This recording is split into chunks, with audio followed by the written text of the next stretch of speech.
Um escritor hábil consegue transformar o espírito trágico de toda uma época, um país ou uma geração em um relato artístico individual que causa impacto e permanece com o leitor sem precisar recorrer a lugares comuns, personagens rasos, focar em puro choque ou em momentos açucaradamente emotivos. Um escritor hábil faz isso sem diminuir o peso e as complexidades desses eventos e ao mesmo tempo consegue nos aproximar dessa realidade tão intensa de forma que seja coerente e humana. Essa é uma das grandes capacidades da arte, expandir o nosso limiar de empatia através da experiência vivida por terceiros, mesmo que esses terceiros não sejam pessoas reais. Em Fera d'Alma, Herta Müller transcreve esse período de repressão da ditadura comunista na Romênia sob as mãos de Nicolae Ceausescu, isso após a invasão da Romênia pelos nazistas.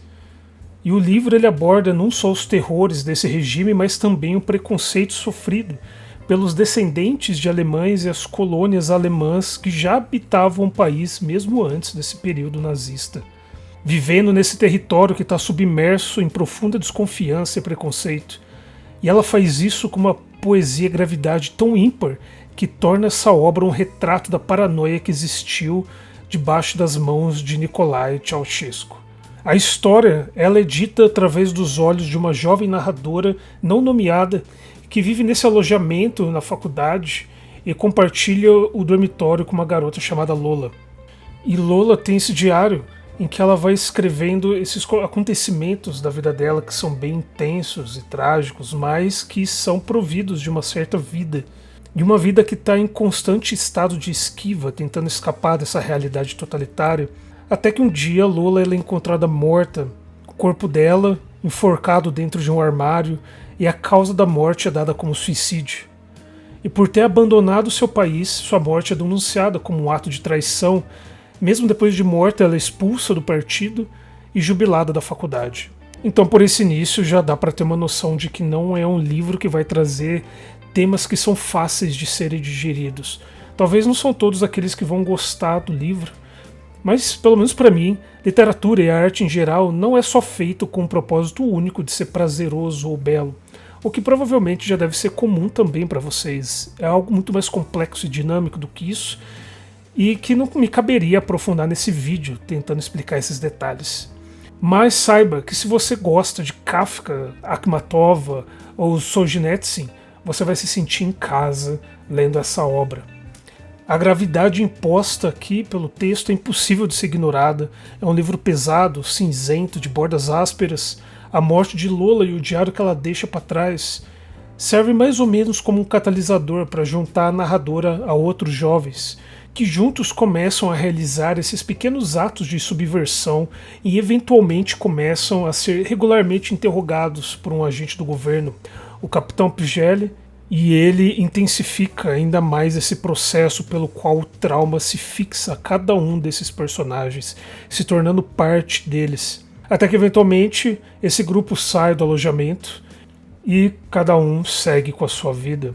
E aí o livro vai contar pra gente como que é essa vida adulta após esses eventos que uniram eles durante esse período.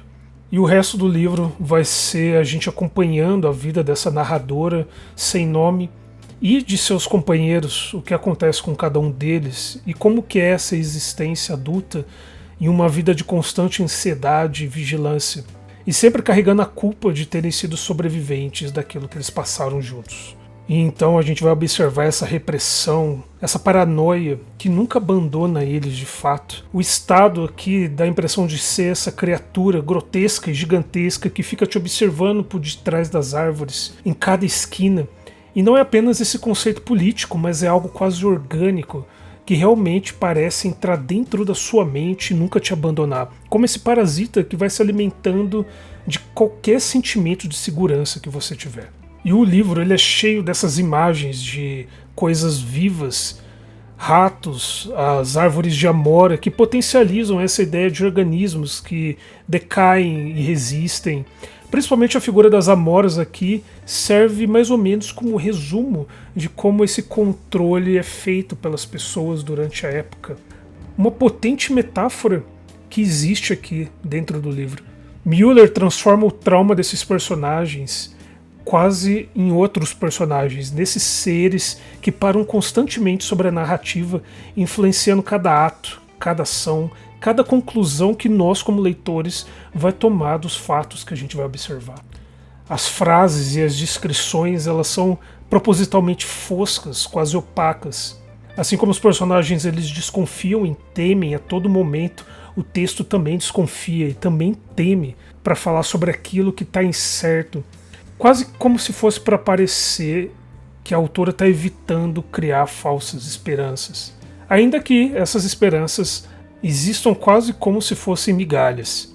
Müller mostra a arte tentando ser utilizada para resgatar a humanidade desses personagens e criar essa fagulha de resistência, compartilhando músicas proibidas, poemas censurados. Existe esse breve resgate de cor a uma existência que é tão desbotada. E é um livro que ele é amplamente amargo, mas ele é também amplamente fascinante. E ainda mais por conta da linguagem poética, o texto ele se abre para leituras mais subjetivas e também para a inserção de metáforas poderosas. Às vezes dá a impressão dele estar quase anestesiado, vagando por esse país controlado por forças nas quais os personagens não conseguem nunca se verem totalmente livres. De fato, não é uma leitura muito fácil, não só pelo tema, mas também pela linguagem. Isso requer a atenção do leitor para conseguir tirar proveito dessa história. Não é agradável e você provavelmente vai carregar o conteúdo dessa história após o término da leitura desse texto por muito tempo. Não só pela mensagem em si, mas também pela beleza que existe nas palavras usadas aqui. Toda existência, por mais trágica que ela seja, por mais sufocante que ela tenha sido, ela tem o seu peso e tem o seu valor, e aqui Müller realmente ressalta o valor dessas pequenas histórias, transformando esse drama tão individual em algo gigantesco e explosivo, cheios de montanhas e montanhas de significados que ficam escondidos debaixo de camadas de silêncio. Os outros personagens, todos eles nomeados, vão adquirir uma certa familiaridade com o leitor, e seus atos, desde os comuns até daqueles que realmente levantam uma suspeita, ou aqueles que causam um desconforto físico ou um desconforto psicológico, são elevados pela linguagem utilizada. Um livro do qual não é tão fácil assim de falar, sem me adentrar mais nas dificuldades que são apresentadas para a gente durante essa história.